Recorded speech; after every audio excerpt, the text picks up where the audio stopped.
Magandang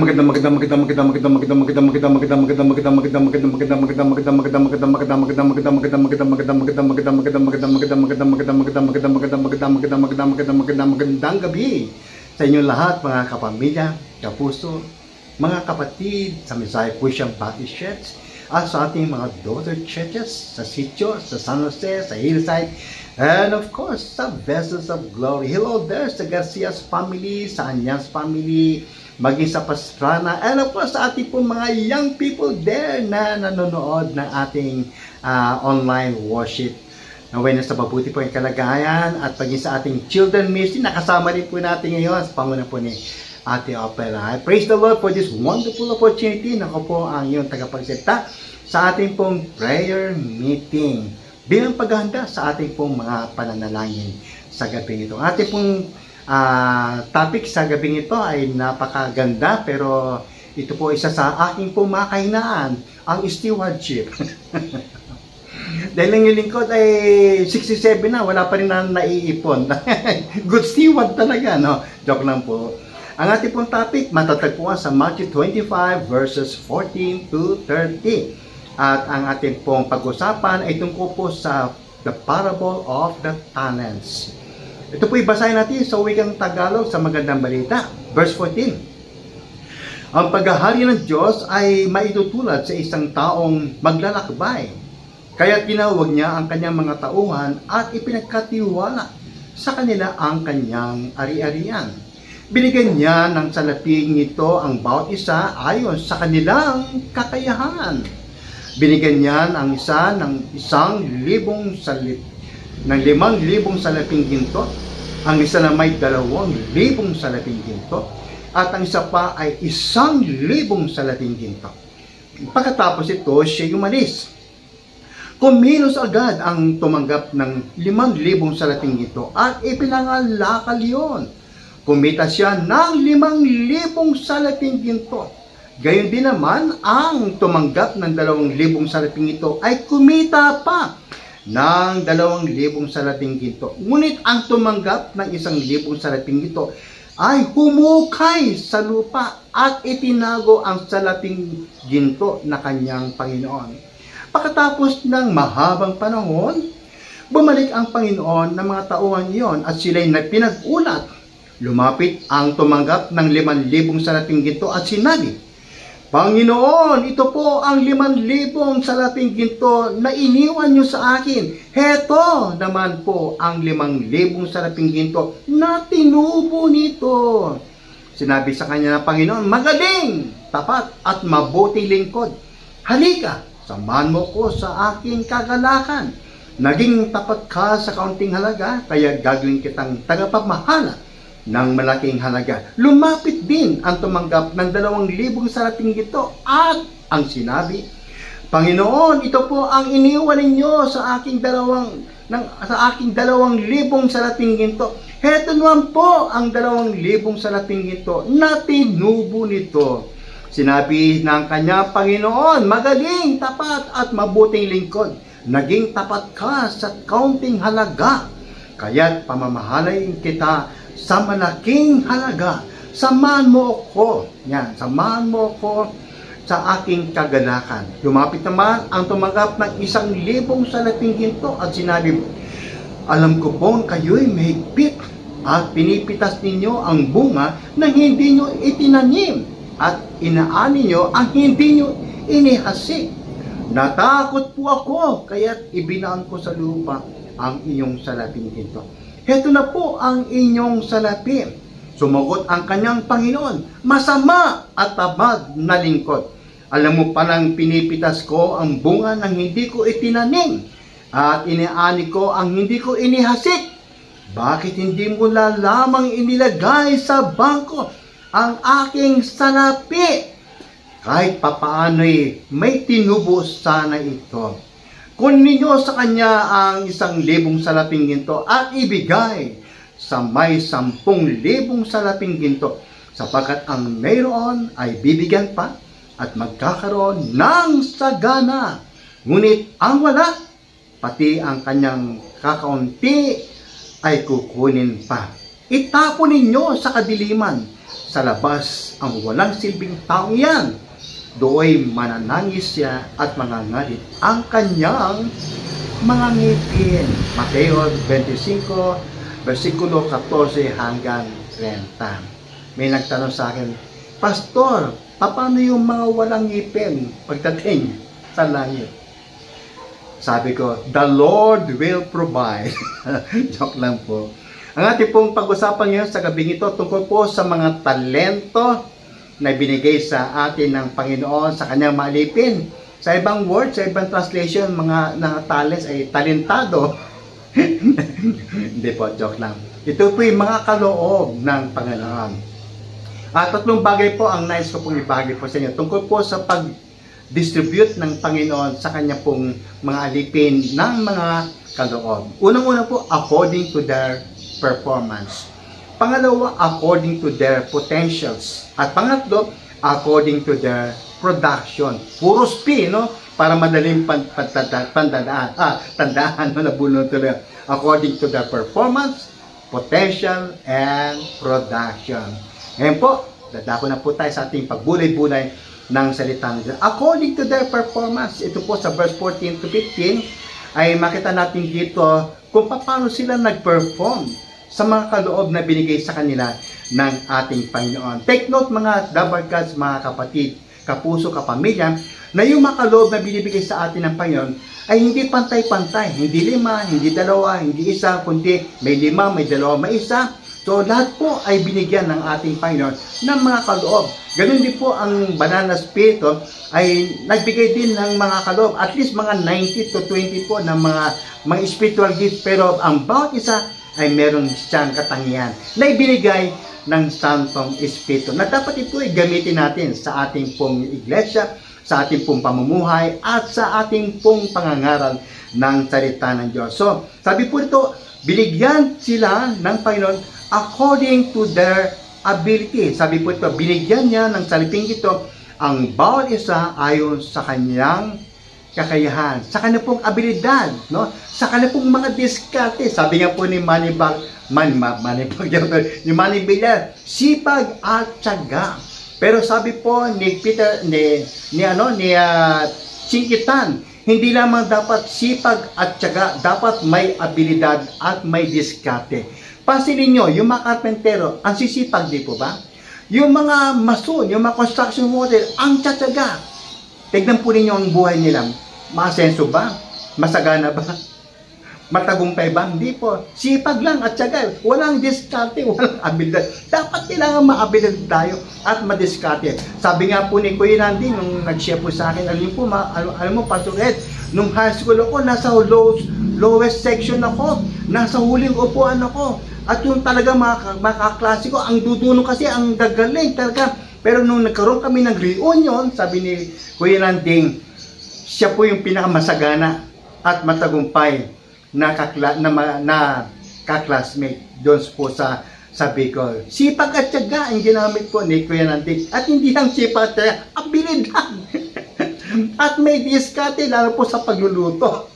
Imagine, malit na budget na binibihin natin sa mag-asawang ito. Napapakain niya yung 5,000 membro ng Bisaya Christian Baptist. Amen, amen, praise the Lord. So, sipag at tiyaga at dapat madiskarte at may abilidad. So, yung 5, naging 100, naging 10. Masipag, matyaga, no? At may abilidad at may madiskarte. Kaya naging dumoble yung kanyang kita. Maging yung 2, no? Naging 4, naging 4. Bakit? Kasi masipag, matyaga, hindi na masipag, matyaga, maabilidad at madiskarte. Kaya mga dapat ka sa mga kapamilya, kapuso, anuman ang kaloob na binigay sa inyo ng Panginoon, ay dapat maging madiskarte kayo at maging maabilidad. Ako nga po, talagang talagang average lang po ako sa eskwela, sa academic, talagang 75 lang ako eh. MLQ pa, mga dapakas, mga kaibigan. So take note, MLQ, alam nyo ba yung MLQ? Mga loko sa Quiapo. Joke lang po. Manuel L. Quezon University sa Quiapo, yan po. Bino mo yung college na 5 years na BSME, 5 years course po yan. Kinuha ko ng 8 years.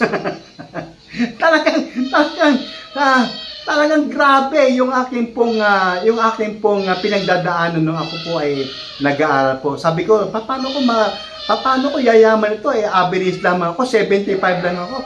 8 taon kong kinuha yung engineering. Pero dumating ang panahon na binigyan ako ng opportunity ng Panginoon na magkaroon ng abilidad at diskarte. Nung habang ako'y naglalabas sa malakas lane, naka-rollers ako, may bigote, may dumaan na pinakamagandang babae sa balat ng lupa. At nung nakita ko po siya, sabi ko, ito ang aahon sa buhay ko. Sipag at tiyaga, no? Nakuha ko. At paabilidad at madiskarte ang ginawa ko. Dinaan ko lang sa pagbibigay ng ulam at sa pag-awit ng mga Beatles at ng mga Bee Gees. Yun, nakuha ko na agad. Amen. Tignan ng buhay ko ngayon, ha?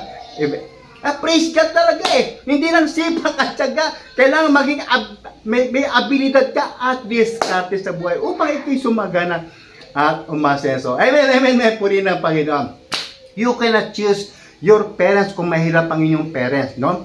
Kaya talagang magkakaroon ka ng inferiority complex pagdating po sa pag-aaral. Kasi mahirap ka You cannot choose your parents, but I have good news to all of you. You can choose your mother-in-law. Amen! Hallelujah. Sipag, tiyaga, abilidad, at diskarte dapat. Yun po. Kung anong mabili sa atin ang ating Panginoon, yun po ang ating dapat gagawin. According to our performance. Ang ganda ng performance natin. Ito niyo po. No? Talagang buhay natin weather lang po talaga yan. Sabi nga po sa Ecclesiastes 9, verse 11, times and chance happens to them all. Purihin ang atin. Pangalawa, according to their potential. Yan. Ano po yung ibig sabihin ng potential? Yung taglay na katangian or possible na magawa ng isang tao dahil po sa kanyang katangian. Yung kapasidad niya na ganapin yung nais po niyang gawin sa buhay niya para siya maging asensado at siya po ay maging matagumpay. Sabi nga po rito, sa verse 16 to 18, kumilos agad ang tumanggap ng 5,000 salaping ginto at ipinangalakal iyon. Kumita siya ng 5,000 salaping ginto, gayon din ang tumanggap ng 2,000 salaping ginto at kumita pa ng 2,000 salaping ginto. Ngunit ang tumanggap ng 1,000 salaping ginto ay humukay sa lupa at itinago ang salaping ginto ng kanyang Panginoon. Yung tatlo may ginawa talaga Yung 5 at yung 2, sabi po ito, sila po ay nangalakal agad at nagtrabaho. Masipag, maabilidad, madiskarte. Pero yung pangatlo, madiskarte rin at maabilidad. Yung nga lang humukay. Humukay, yon. May ginawa yung 3, no? Yung 2 ay nangalakal agad. Pero yung pangatlo, humukay. Gumawa rin naman pala, pero humukay lang talaga. At ibig sabihin po nun, ay medyo hindi naging maganda yung kanyang pong mga pag-execute ng mga katangian na binigay sa kanya ng Panginoon. Ano ba yung potential dito, Pastor Ed? Yung ibig sabihin ng potential, yung katulad ng ibon. Bakit lumilipad yung ibon? Kasi may pakpak. Yung pakpak niya, yun yung kanyang potential. Imagine yung kabayo, nagtitrain na lumangoy. Tatalunin ba niya ang isda? Ang kanyang pote ay running. No? Yung kanyang potential is running. Hindi swimming. So, dapat lagi po tayong focus sa mga potential na binibigay po sa atin ng Panginoon upang maging matagumpay po tayo ng mga mananampalataya. Pag sinabi mo, Manny Pacquiao! Anong nasa isip mo? Basketball? Ay, hindi po. Boxing yan. Pag sinabing Michael Jordan, syempre hindi naman billiard yan, di ba? NBA naman yan, basketball. Pag sinabing Tiger Woods, no? Hindi po yan karpentero.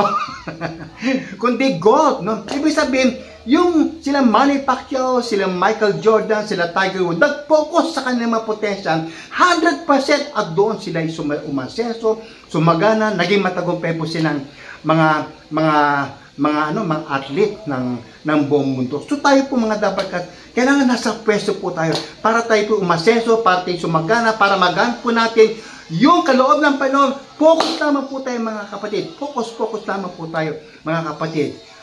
Pag sinabing Bill Gates, yan po ay Microsoft, di ba? Pag sinabing Billy Graham, evangelist, kasi focus sila eh.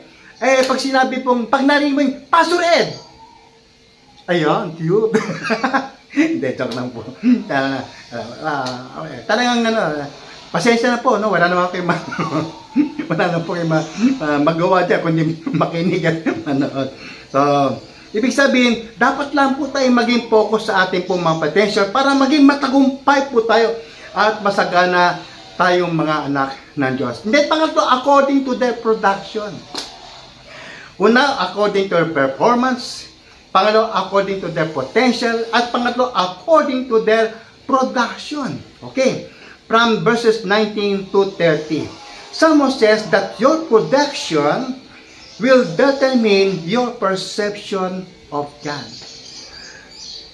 Magiging masagana ka lamang, magiging doble ang production mo, magiging 100% ang iyong ang iyong production depende sa iyong pinaglilingkurang mga amo. Yan. Your production will determine your perception of your boss, of your manager, of your God. So makita po natin dito, no? Yung katulad sa pag may mga presidente po tayo, di ba? Ang mga presidente, ang kanilang nagiging tauhan, yung mga close sa kanila, di ba? Para pag sila ay magtrabaho, yung performance, yung production nila, 100% talaga nandoon. Sold out talaga nandoon, yung 100% ay bibigay yung kanilang best sa kanilang pong mga boss at sa kanilang pong maamo. Kasi very close sila eh. So makita natin dito, yung production ng tatlong alipin, kung paano sila kumilala sa kanilang pong boss. Pansinin po ninyo, yung lima sabi, ng servant nung nabinigyan ng lima sa kanyang pong amo. Sabi, Panginoon, Master, yung lima binigay mo sa akin, na doble ng lima. So makita natin dito, no, nagalak yung master, yung Panginoon. Yung pangalawa, sabi sa kanyang amo, Master, yung dalawa na binigay mo sa akin, naging 4. So makita natin dito, yung production niya nagdoble. Dahil po sa kanyang pong perception, sa kanyang mga apo, na tinawag nilang master. So, yung lima, yung dalawa, ang kanyang pong mga amo, tinawag na master. No? Pero yung pangatlo, ang tawag sa kanya, hindi master. Sabi po, Panginoon, ito po yung isang talent na binigay mo sa humukay ako, ibinaon ko sa lupa kasi natakot ako. Kasi alam ko na ikaw ay hard person at talagang mga stricto. So, nakita natin dito, yung pangatlong alipin na itinago yung kanyang isang talent ay natakot sa kanyang pong boss, sa kanyang pong Panginoon. Kasi ang tawag sa kanya, yung dalawa, master, no? Yung pangatlo, ang tawag sa kanyang boss, monster. Natakot ako. So mga dapat kapamilya, kapuso, pag ikaw ay natakot sa binigay sa iyo ng Panginoon na makaloob, hindi master ang tawag mo sa ating Panginoon Diyos, kundi monster. Kaya dapat kailangan master. Pag sinabing master, alam mo yung kakayahan ng master mo that He will provide all your needs. Kung mayroon man problema, may pagsubok man, kung ikaw ay nahirapan sa trabaho, tumawag ka naman sa Kanya at Kanya po ikaw ay tutulungan at ikaw ay Kanya pong bibigyan ng commendation at ikaw ay Kanyang i-guide. Sabi nga po sa Proverbs chapter 3 verse 5 and 6, trust in the Lord with all your heart and lean not on your own understanding. In all your ways acknowledge Him and He will crown your effort with success. God will give us success kung ang ating Panginoon na ating pinaglingkuran ay tunay po ay siyang ating master, siyang ating Panginoon ng ating buhay. So, therefore mga kapatid, no, sa ating po application, have you discovered the talent that God has given you? Kung na-discover nyo, gamitin mo yan kapatid. At pagyamanin at ikaw ay pagpapanayin ng Panginoon. And then pangalawa, how you will use it to glorify God. Mga dapat anuman kaloob na binibigay sa atin ng Panginoon, gamitin natin ito para sa kapurihan at karangalan ng ating Panginoon. And then pangatlo, how can you share your talents to bless people's life and His church? So mga dapat nasa inyo po ang desisyon kung paano po niyo gagamitin ang mga talentong yan to bless other people and to bless our church, lalo po sa ating pong mga gawain sa Panginoon. Purihin po ang ating Panginoon. May God found us faithful in using these God-given talents to honor His name and to be a blessing to other people. Magandang gabi po sa inyo lahat. Dadako na po tayo sa ating mga panalangin. May God be glorified and be honored sa ating pong panalangin. Thank you. Shalom. Diyos mapalos. Purihin ang ating Panginoon.